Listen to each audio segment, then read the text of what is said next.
오늘 말씀 제목을 존중하는 그곳에 능력이 나타난다, 이렇게 제목을 잡아봤습니다.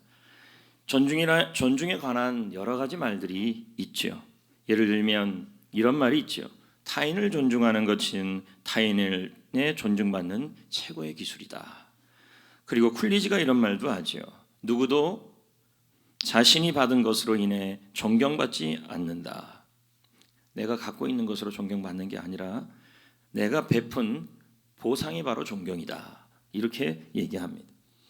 오늘 말씀의 배경은 이렇습니다. 예수님이 자신의 고향 갈릴리를 방문합니다.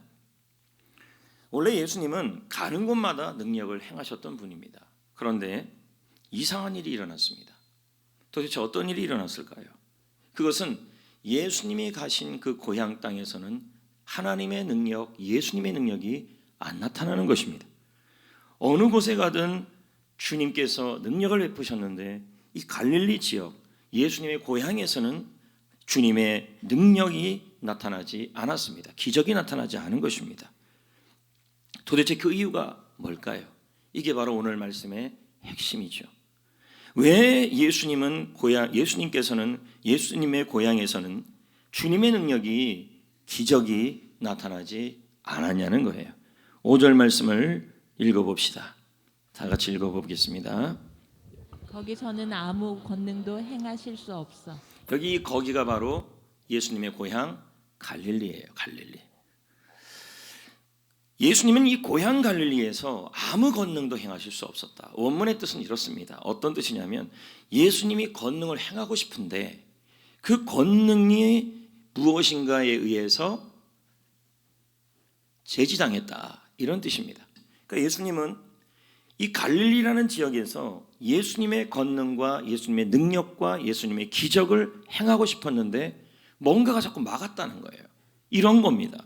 예수님은 성전교회에서 기적과 권능을 베풀길 원하는데 행하실 수 없다는 거예요. 뭐가 막았다는 거예요. 또 예수님께서 여러분의 회사 생활, 직장 생활, 또 하고 있는 사업, 그리고 가정에서 능력과 기적을 행하실 수 있는데 뭐가 자꾸 막는다는 거예요.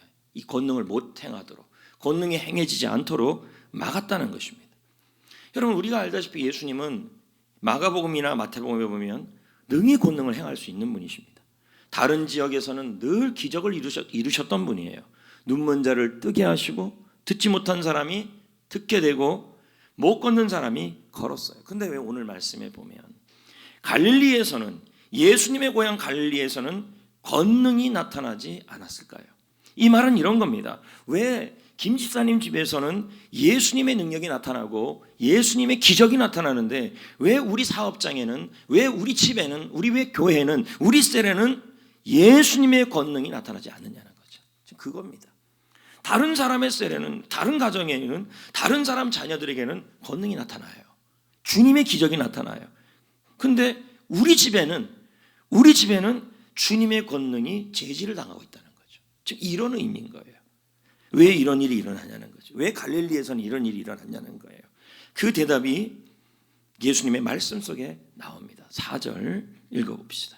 시작. 예수께서 그들에게 이르시되 선지자가 자기 고향과 자기 친척과 자기 집 외에서는 존경을 받지 못하며. 이 말은 이런 거죠. 예수님이 고향에 왔는데 고향 사람들이 예수님을 존경하지 않았다. 이 말은 존중하지 않았다는 뜻이죠. 결국 이런 의미예요. 예수님의 능력, 예수님의 기적이 갈릴리에서 나타나지 않은 이유는 뭐냐면, 그 능력이 제지받은 이유, 그 능력이 막힌 이유가 뭐냐면 갈릴리 사람들이 하나님이 보낸 사람 예수님을 존중하지 않았기 때문이라는 거예요. 이걸 지금 얘기해요. 여러분, 마가복음 6장 1절부터 6절까지 읽어보면요, 이렇습니다. 존중, 존경, 배척, 이런 단어들이 계속 나와요. 이건 이 구절에 예수님이 말씀하고 있는 핵심적 의미가 있다는 얘기예요. 존중이란 뜻이에요. 존중. 여러분, 예수님은 하나님이 보낸 사람이에요. 그러므로 하나님이 보낸 분에 대한 존중이 있는 곳에 주님의 능력이 활발하게 일한다는 뜻이에요. 존중이에요. 존중. 여러분, 우리에게도 하나님이 보낸 분들이 있죠. 교회 학교 교사들, 그리고 교회 셀 리더들, 그리고 교회 지도자들, 목회자. 이분들은 다 하나님이 우리 교회에 보낸 분들입니다. 그래서 요한복음 13장 20절에 말씀합니다. 읽어봅시다. 시작. 내가 진실로 진실로 너희에게 이르노니 내가 보낸 자를 영접하는 자는 나를 영접하는 것이요 나를 영접하는 자는 나를 보내신 이를 영접하는 것이라. 내가 보낸 자를 영접하는 자, 세상 사람들이 예수님이 보낸 사람들을 영접하는 것은 예수님을 영접하는 것이고, 예수님을 영접하는 것은 예수님을 보내신 하나님을 영접하는 것이다. 이렇게 설명하고 있는 겁니다. 그러므로 예수님이 보낸 사람들을 존중하는 것은 하나님과 예수님을 존중하는 것이고, 존중이 있는 그곳에 주님의 능력이 나타난다는 것입니다. 그럼 존중이 뭘까요? 여러분은 그런 마음을 먹어요. 주여, 기도도 막 열심히 해요. 그러면서 왜 우리 사업은 이렇게 안 되고 우리 가정은 왜 이렇게 안 되고, 아마 땅이 안 좋아서 그런가, 풍수지리를 해야 되는가. 오늘 말씀해 보면 이건 땅 문제가 아니라는 거죠. 주님이 일하시게 하면 돼요. 주님의 능력이 나타나면 돼요. 회사에, 일하는 곳에, 가정에, 셀에, 교회에 주님의 기적이 나타나면 돼요. 주님의 능력이 제지받지 않으면 돼요. 근데 어느 곳에 그런 일이 일어나면 하나님이 보낸 사람을 존중하는 곳에 하나님의 능력과 예수의 기적이 나타난다는 얘기예요. 존중은 어디서부터 시작될까요? 입술로만 하는 게 아니에요. 목사님 너무 잘해요. 저희는요. 교사들도 그래요. 저희들은 너무 잘해요. 뭐 이러는데 또 학생들도 우리 선생님 너무 잘해요 하면서 입술로 막 하는 것입니다. 속이 어떤지 모르는 거죠. 속이. 여러분, 존중은요, 마음도 같이 가는 거죠. 3절을 볼까요? 존중은 마음에서부터 시작하는 거예요. 읽어볼까요? 이 사람은 누구예요? 예수님이에요. 이걸 누가 얘기했어요? 갈릴리 사람들이 얘기한 거예요. 이 말 속에 뭐가 있냐면 예수님을 존중을 못하고 있어요. 하나님이 보낸 분을 존중을 안 해요. 그러면서 뭐라 그래요? 이 사람이 마리아의 아들 아니야? 이 사람 목수 아니야? 그러면서 뭐라 그럽니까? 읽어봐요. 3절 다시 읽어봐요. 시작. 이 사람이 마리아의 아들 목수가 아니냐? 야고보와 요셉과 유다와 시몬의 형제가 아니냐? 그 누이들이 우리와 함께 여기 있지 아니하냐고. 그러면서 예수님을 뭐예요? 배척한지라. 3절에는 뭐라 그랬어요? 존경하지 않았다. 근데 여기 배척이라는 단어가 나와요. 갈릴리 사람들이 생각한 거예요. 예수님은 마리아의 아들 목수다. 내가 그 형제들도 다 알고 있고, 이 사람은 고향이 우리랑 같아. 어렸을 때부터 내가 다 봤는데 그 사람이 공부 못하고 돌 던지고 싸우고 하는 거, 예수님이 그 모습들, 뭐 싸운지 안 싸운지 모르겠지만 어떻든 콧물 잘 줄이면서 그 콧물을 먹었던 것까지 다 기억하고 있다는 거죠. 그런데 이런 분을 어떻게 하나님 보낸 분이라는 거예요? 못 믿겠다. 존중할 수 없다. 선입견이죠. 선입견. 이런 선입견을 가지고 하나님의 보낸 분을 볼 때 우리는 뭐가 안 되냐면 존중이 안 돼요. 배척을 해요. 이런 거 아닙니까? 예를 들면 우리 교회 셀리더 한 분이 세워졌어요. 근데 그 셀리더가 봤더니 나보다 나이가 어려요. 예를 들면 여러분, 그리고 나이도 어리고 후배고, 그리고 저 사람 코 올리는 거 다 봤고, 그러니까 뭐예요? 이 셀리더에 대해서 존중이 안 생겨요. 선입견이 자꾸 생기는 거예요. 이 배척하다는 뜻이 뭐냐면 불쾌하게 대하다. 불쾌하게. 그러니까 예수님, 하나님을 보낸 분을 어떻게 대하고 있는 거예요? 불쾌하게. 그 다음 뭘 품고 대하고 있어요? 하나님이 보낸 분을요? 화를 품고 대하고 있다. 하나님을 보낸 분을 어떻게 대하고 있어요? 심지어는 화를 내고 있다. 이게 뭐라는 거예요? 배척이에요. 이건 존중이 아니죠. 여러분, 우리는 선입견 때문에 하나님이 보낸 분을 존중하지 않을 수 있어요. 오해, 서운함. 그래서 하나님이 보낸 셀리더, 하나님이 보낸 교회 학교 교사들, 교회 리더들을 어떻게 불쾌하게 대한다는 거죠. 이걸 배척이라고 표현해요. 그리고 심지어는 여러분, 셀리더, 교사, 그리고 교회 학교 리더, 교회 리더, 목회자를, 담임 목사를 어떻게 멀리 하는 거예요. 멀리. 그러면서 이렇게 얘기해요. 셀리더가 나보다 나이가 어려. 신앙 연수 나보다 짧어. 학교도 같이 다녔어. 내 후배야. 그리고 그 사람은 우리 지역 사람도 아니야. 뭐 별의별 말을 다 해. 나랑 맞지 않아 하면서 뭐예요? 마음으로부터 하나님이 보낸 분들을 멀리해요. 그러면서 우리는 말해요. 내 사업장에 기적이 일어나야 되는데, 나에게 기적이 일어나야 되는데, 하나님의 능력이 나타나야 되는데, 좀 이따 살펴보지만 주님은 여러분의 이런 모습들, 배척하는 모습을 뭐라 그러냐면 이상하다 그랬어요. 이상하게 여겼다. 이사야 29장 13절을 읽어볼까요? 시작. 주께서 이르시되 이 백성이 입으로 나를 가까이 하되 입술로는 나를 공경하나 마음은 내게서 멀리 그럼요. 떠났더니. 그러니까 뭐예요 지금요? 존경, 공경, 존중, 이게 뭐예요? 마음으로부터 소중히 여기는 게 존중이에요.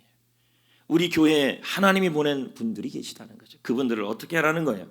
마음으로부터 귀히 여기고 소중하게 여기는 거예요. 입만 존중이 아니라 마음으로요. 그것이 바로 뭐예요? 그렇게 할 때 주님의 능력이 막히지가 않아요. 이 지역에, 여러분에게. 보세요. 주님은 갈릴리라는 지역에서는 아무 능력도 행하실 수 없었어요. 왜? 존중이 없었기 때문에. 하나님이 보낸 사람에 대한. 데살로니가전서 5장 12, 13절도 읽어보겠습니다. 시작. 형제들아, 우리가 너희에게 구하노니 너희 가운데서 수고하고 주 안에서 너희를 다스리며 권하는 자들을 너희가 뭐 하라는 거예요? 알고. 여러분을 위해 수고하는 분들을 대해서 뭐 하라는 거예요? 알고. 알고라는 뜻이 뭔데요? 이해해주고 존중해주라는 뜻이죠. 그 다음 구절도 한번 볼까요? 그들의 역사로 말미암아 사랑 안에서 어떻게 하래요? 여러분 교회, 학교, 교사 선생님들, 셀 리더들 그런 분들을 어떻게 해요? 가장 귀히 여겨라. 그리고 화목해라. 왜요? 교인들이 싸우고 세론들이 싸우면 교회 리더들이나 담임 목사도 그렇지만 모두 어떤 마음이 드냐면 마음이 힘들어지니까 그렇습니다. 존중은 싸우지 않을 때 일어나는 거예요. 여러분 하나님이 보낸 분들이 계셔요. 교회 학교 교사들, 교회 셀 리더들, 교회 지도자들 이런 분들에 대해서 우리는 존중해야 되는데 어떻게 해요? 마음으로부터 존중하고 그들의 수고를 알아주고 이해해주고 사랑하는 마음으로 가장 귀히 여기고 서로 화목하고 다투지 말라는 거죠. 여러분 존중은 수고를 알아주는 거예요. 마음을 다해요. 가장 귀히 여겨주고. 저는 여러분이 하는 사업장, 하는 일, 자녀, 가정에 하나님의 기적이 일어나기를 소망해요. 그렇다면 하나님의 기적이 막히면 안 되잖아요. 땅 문제가 아니고 몸 문제가 아니고 환경 문제가 아니고 코로나 상황이든 어떤지 간에 여러분 하나님이 하시면 이삭처럼 기근 중에서도 100배를 받을 수 있는 거예요. 그 능력이 나타나려면 하나님이 보낸 사람을 존중하셔야 돼요. 두 번째 존중은 뭐로? 첫 번째는 마음을 다하여 그들을 알아주고 귀히 여기라는 거죠. 두 번째는 뭐냐면 동역해 주라는 거예요. 존중은요. 4절을 봅시다. 시작. 예수께서 그들에게 이르시되 선지자가 자기 고향과 자기 친척과 자기 집 외에는 나오죠. 존경을 받지 못함이 없느니라. 이 말이 뭘까요? 자기 고향을 빼놓고는 선지자가 어딜 가든지 다 존중받았다는 거예요. 그러니까 기적이 나타난 거죠. 그런데 선지자가 어디서 존중을 못 받아요? 고향에서. 왜요? 선입견이 있으니까.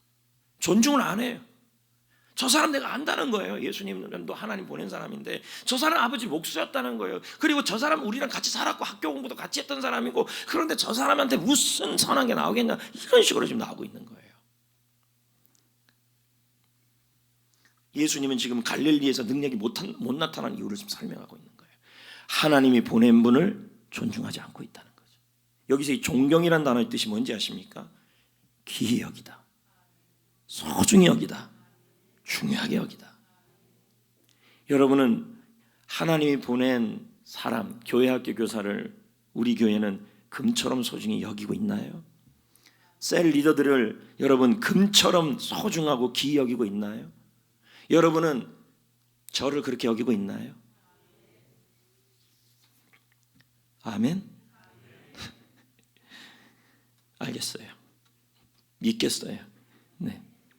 고향의 사람들은 예수님을 중요한 분으로 여기지 않았어요. 그래서 예수님의 사역을 돕지 않아요. 근데 예수님이 이걸 뭐라 그러냐면 이상하대요. 왜 다른 지역에서는 능력이 나타나서 존중으로 공경으로 그렇게 나타나는 존중으로 나타나는데 이 갈릴리 사람들이 고향 사람들이 예수님께서 하시는 그 일과 예수님에 대하여 존중하지 않고 하나님이 보낸 사람을 존중하지 않는 그 일을 통하여 하나님의 능력이 나타나지 않는 일이 너무 이상하다는 얘기죠. 자, 6절입니다. 그들이 시작 6절입니다. 그들이 믿지 않음을 이상하게 여기셨더라. 그들이 뭐하지 않음을요? 여기 믿지 않다는 뜻이 뭔데요? 신뢰하지 않다, 거절하다 이 뜻이에요. 무슨 말입니까? 지금 우리말로 표현하면 하나님이 보낸 사람에게 하나님 주신 비전이 있는데 그 비전을 신뢰하지 않고 그 비전을 거절하고 있는 일을 뭐라는 거예요? 주님 보시기에 이상하다는 거예요. 주님이 보낸 사람을 금처럼 소중히 여겨서 그 비전을 신뢰하고 거절하지 않고 공유할 때 하나님과 예수님은 그 사람에게 그 사람이 있는 그곳에 주님의 능력과 기적을 부으신다는 말인데 왜 존중하지 않느냐는 거죠. 저는 여러분 하나 더 묻고 싶습니다. 우리 교회 셀은 우리 교회가 만든 게 아닙니다. 성경에 나온 거죠. 하나님이 비전을 이루라고 만든 곳이고 이 셀은 하나님께서 이곳에 통해서 우리가 하나님의 가족임을 확인하라고 주신 것이 셀 공동체예요. 셀이라는 건 여러분 가족은요 아무리 바깥 생활을 하더라도 결국 밤이 되면 집으로 돌아오는 게 가족이에요. 셀도 마찬가지죠. 우리에게 하나님이 셀 공동체를 주신 것은 이것을 통하여 가족임을 확인하고 이것을 통하여 뭐 하자는 거예요? 하나님의 꿈과 비전을 이루려고 주신 게 이 셀이에요. 그러면 셀 리더가 있고 그리고 교회 리더들이 하나님을 통하여 비전을 얘기를 했어요. 셀 모임 참여해야 합니다. 이걸 뭐 하는 거예요? 거절하지 않고 신뢰하고 공유하는 거. 이걸 공유하지 않는 걸 예수님은 뭐라 그래요? 이상하게 본다는 거죠. 공유할 때 왜 하나님의 기적이 나타나니까. 저는 부탁드렸습니다. 여러분이 셀 모임에 참여하고 안 하고 또 잔소리가 되겠는데요. 셀 모임에 참여하고 안 하고는요 여러분 자유죠. 그러나 여러분 이 일은 저에게 유익이 없는 일이죠. 그러나 그 일은 여러분에게 유익이 있는 일이에요. 왜요? 영혼은 셀이 살려요. 여러분의 영혼에 셀에 참여하면 서로 간에 뭐가 되냐면 힘을 얻고 상을 받고 그리고 싸움에서 이길 수 있는 영적인 힘이 생기고 삼겹줄이 생기고 그게 셀이에요. 저는 여러분 우리 성도들의 사업장에 하시는 일에 하나님의 기적이 임하길 원합니다. 그렇다면 여러분 그 기적이 능력이 가는 것을 막히는 일이 없게 하셔야죠. 그렇다면 어떻게 해야 돼요? 존중하셔야죠. 하나님이 보낸 분이 셀 리더가 우리 셀 모임 합시다, 셀 공유합시다, 비전 공유하시다 하면 여러분 나 바빠요, 나 못해요가 아니라 그 비전에 공유하고 함께 해줄 때 하나님의 능력이 여러분 하는 일에 임한다는 얘기예요. 여러분 셀 리더들이 언제 제일 힘든지 아십니까? 제가 언제 제 마음이 힘든지 아십니까? 분명히 성경에서 말하는 바른 길이 있는데 여러분들이 자꾸 편한 얘기를 하니까. 바른 길은 셀 공동체예요. 비전 공유죠. 이 중에 어떤 분들이 여러분이 하고 있는 그곳에 셀이든 가족이든 그리고 교회든 여러분이 하는 일이든 직장생활이든 그것에서 하나님의 기적이 안 일어나기를 원하는 사람이 어디 있겠습니까? 근데 지금 오늘 말씀은 뭐라 그럽니까? 거절하지 않을 때, 비전을 공유할 때, 리더와 동역할 때, 셀 리더와 동역하고 교회 학교 교사와 동역할 때 하나님은 그 존중하는 그곳에 하나님의 능력과 예수 그리스도의 능력이 임한다는 거예요. 고린도전서 16장 16절을 볼까요? 읽어볼까요? 시작. 이 같은 사람들과 또 함께 뭐하고 비전을 공유하라는 얘기예요. 이게 존중이에요. 한번 리더들에게 물어보세요. 어릴 때 가장 즐겁냐? 셀원들이 자신들과 함께 셀 모임에 참석하고 비전 공유할 때 제일 행복하다는 거예요. 이게 바로 셀 리더를 기이 여겨주는 거예요. 여러분 신앙생활은 내 고집으로 하는 건 아니잖아요. 내가 그리스도와 함께 십자가에 못 박히고 내 안에 있는 예수 그리스도의 능력으로 하는 게 바로 신앙생활이에요. 계속 봅시다. 수고하는 모든 사람에게 뭐 하라? 순종하라. 수고하는 모든 사람에게, 하나님이 보낸 사람들에게. 존중이란 이 함께 일하다는 뜻은 동역자가 되어라. 함께 힘을 내서 도와라. 수고하고 힘써 일하라. 아멘. 그럼 이제 어떻게 해야 될까요? 마태복음 10장 40절에 보면 너희를 영접하는 자는 나를 영접하는 것이고 나를 영접하는 자는 나를 보내신 이를 영접하는 것이다. 이걸요 존중이라는 책이 있어요. 내가 너무 은혜롭게 봤는데 이 책에 굉장한 설교학자이고 전 세계적으로 쓰임받는 존 비비오 목사님의 글이 나와요. 존 비비오 목사님이 이런 말을 이 10장 40절을요 이 땅에 계시는 동안 예수님은 아버지와 연결하셨다. 그래서 하나님 아버지에 대한 존중을 자신을 향한 존중으로 연결하셨다. 더욱 예수님은 자신이 존중받는 일보다 자신이 보낸 자들을 존중하기를 원했다. 그래서 마태복음 10장 40절에 있는 거예요. 너희를 영접하는 자는, 주님이 보낸 사람들을 영접하는 자는 나 예수를 영접한 것이다. 여러분, 예수님을 보낸 분은, 예수님이 보낸 분이란 말은 예수님의 사역을 대신하는 분이에요. 대신하는 분. 여러분 눈에 나는 셀리더가 마음에 안 들어, 교회 학교 교사가 마음에 안 들어, 목사님이 마음에 안 들어, 우리 교회 리더들이 마음에 안 들어, 그럴 수 있죠. 그런데 여러분 사무엘상을 보십시오. 엘리가 아무리 마음에 안 들어도 엘리에 대한 심판은 하나님이 하신 거예요. 한나는 뭐 했어요? 존중했다니까요, 엘리를. 이게 존 비비오 목사 책에도 또 나와요. 이게요. 왜 하나님이 한나라는 그 집안에 하나님이 기적 같은 일들을 많이 일으켰냐? 존중이라고 얘기해요. 존중.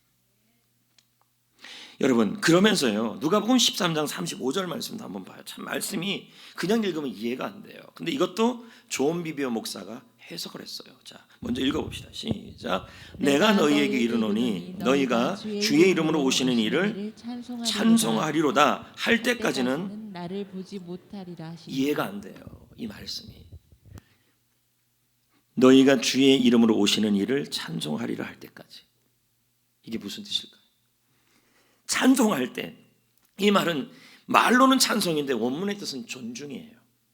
하나님의 이름으로 오시는 사람을 존중할 때, 그때 너희들이 나 예수를 만날 것이고 그 예수님이 일할 거라는 의미예요. 존중을 얘기하는 거예요. 자, 제가 읽어보겠습니다. 내가 내 이름으로 보내는 자들을 너희가 존중할 때까지는 다시 나를 보거나 감지하지 못할 것이다. 예수님은 그분이 보내는 자들을 우리가 축복하고 존중할 때 자신을 나타낼 것이다. 왜냐하면 예수님이 보낸 자들을 존중하는 것이 예수에 대한 존중이기 때문이다. 주님을 존중할 때, 아니 주님이 보낸 사람들을 존중하고 축복할 때 예수님이 자신을 그 가정에, 그 일터에, 그 사업장에, 그 셀에, 그 교회에 나타내신다. 그 의미예요. 지금. 여러분, 여러분의 셀 리더는 있습니까? 교회를 다니면서 하나님의 보낸 분들이, 이 하나님의 보낸 분들에 대해서 여러분들은 소중히 여기고 있습니까? 다시 묻는 거예요. 기도 많이 한다고 하나님의 기적이 나타날까요? 물론 기도하면 기적이 나타나겠죠. 그런데 여러분 존중이 선별돼야 돼요. 아니, 선행돼야 돼요. 다시 물어요. 여러분의 셀리더가 있습니까? 여러분의 셀리더를 존중하십니까? 교회 학교 교사를 소중히 여기십니까? 교회 학교 교사를 존중히 여기십니까? 하나님이 우리에게 보낸 분들이 있어요. 교회 학교 교사님들, 그리고 교회 리더들, 셀리더들. 이분들의 수고를 알아주고 힘을 내서 함께 동역해주고 그리고 서로 화목해주고 이들을 존중해야 돼. 이런 일이 없는데 왜 우리가 그럼 이렇게까지 해야 되는가? 왜요? 존중하는 그것에 주님의 능력이 임하기 때문에. 그래서 존중이 회복되지 않은 이상은 주님의 능력이 나타나지 않아요.